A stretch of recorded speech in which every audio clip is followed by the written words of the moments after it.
a closed season doesn't resolve the quota issue. And because there are a number of factors, the closed season in itself is not a panacea to resolving the myriad of challenges that is bedeviling our fishery sector currently. Right.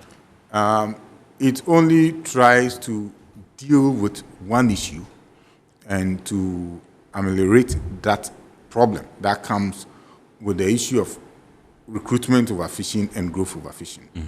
So we have a major upwelling, which is between July, August, and September. And so that's where you normally would have the bumper harvest. Right. And then you have a minor upwelling around January, February, March, thereabout. Right. So you have two upwellings. Now, the challenge is that it is around this major upwelling that the fish also spawns. And so you have a tussle now asking fishermen not to fish when it is a major upwelling, Right. when they are supposed to make money. Right. Because you also believe that that is the time to now protect the gravid and to protect the juvenile, Right. and to ensure that you don't engage in growth overfishing.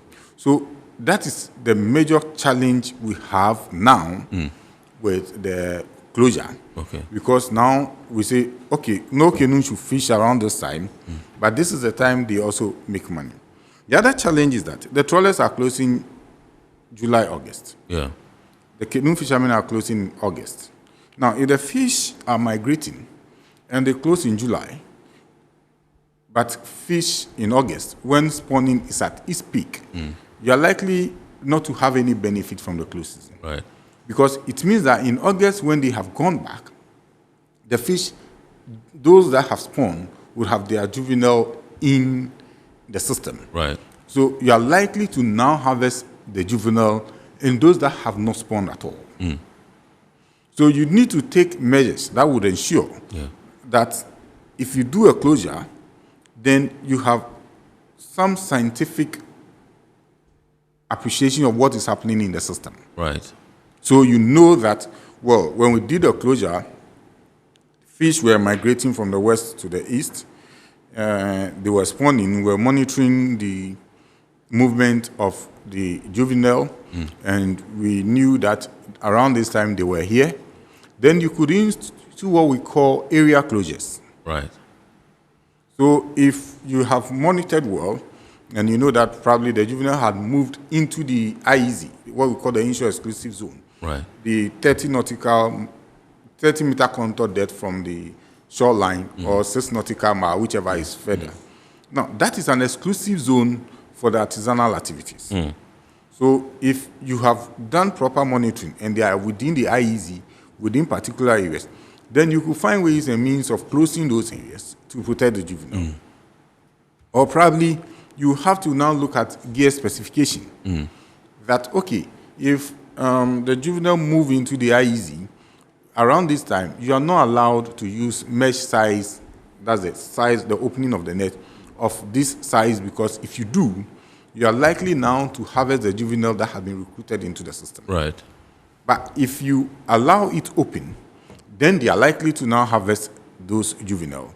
So there will be predation, there will be fishing, and then basically you have other environmental factors. We have a closure for the tuna sector. That is not a total closure. Right. That happens between January, this year it was January, February, March until March 13th. We call that a moratorium on the use of fish aggregating device, FAD. Okay. The tuna. What is that? The tuna, we have something called bamboos that we lay on the surface of the water, Right. and it attracts tuna. Tuna is regulated by the International Commission on the Conservation of Atlantic Tunas. Now, so it means in the entire Atlantic area, or what we call the conservation area, nobody is allowed to fish on FAD. You have to do what we call free school fishing. That is when the tuna is moving freely. That's when you have to do it. So it doesn't mean that the tuna industry will not fish at all, but they won't fish on FAD. Right. Now, so if you have the ability to do free school fishing, which is very difficult, then you can fish at the time that there is moratorium on the use of FAD. Right. Otherwise, you have almost all the tuna vessels January, February, March not fishing at all. Okay. So when you have this moratorium, which is for the trawl sector, the semi-industrial and the artisanal sector, the tuna fish vessels are still at sea. So you find tuna vessels fishing now. It's not because they are, it's basically because they are not bound by this closure. The only challenge is that, you see, there are two types of tuna vessels. You have the pole and line vessel and then the personers. The pole and line use hook and line. Right. And so they require bait, or we call them bait boats. Sure. And the baits they use are anchovies. Yeah. So when there is a closure, and then they also have to go and harvest anchovies, which is their bait, which is also a small pelagic, then you have a challenge. We probably need to get to understand this. What it means is that the tuna eats the bait that they use. Yes, what happens is that the tuna vessel, which is a bait boat, it's a pole and line vessel, but it has a bait boat in the vessel. Yeah. Now, the bait boat has a net, so the bait boat is released into the water, then it harvests the anchovies, Right. but they don't kill them. They scoop them live into a bait tank. Oh. And then when they see the tuna, they release them live.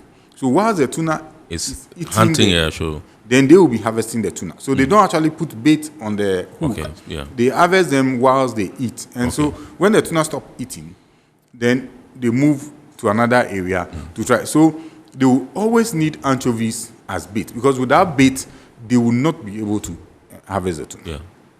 Yeah. So basically, that is the issue about the closure. Right. And like I said, it is just one measure, and it deals with just a small aspect of the conservation. There are issues because the causes of the decline in our fish stocks is not just about fishing activity. It also has to do with the environmental factors that we have not addressed ourselves to. And then there's a climate change aspect that we've also not addressed ourselves to. There's the overcapacity of the fishery sector. Now, the fishery scientists will tell you when they do their bioeconomic model that you have your efforts and then you have your resources, and there is a point where they call the MSY, the maximum sustainable yield, on the curve when they do the bioeconomic curve. And when you get to the maximum sustainable yield, it means that if you put in more effort, you are basically now getting into danger zones. It means that from the maximum sustainable yield, any effort you put in to go any further, you are basically losing your resources. The most ideal point to be is maximum economic yield, where your effort and the resources you are getting would be economically sustainable. Now, for the small pelagic, my understanding is that we are way, way beyond the maximum sustainable yield. So it means that we are basically losing our resources.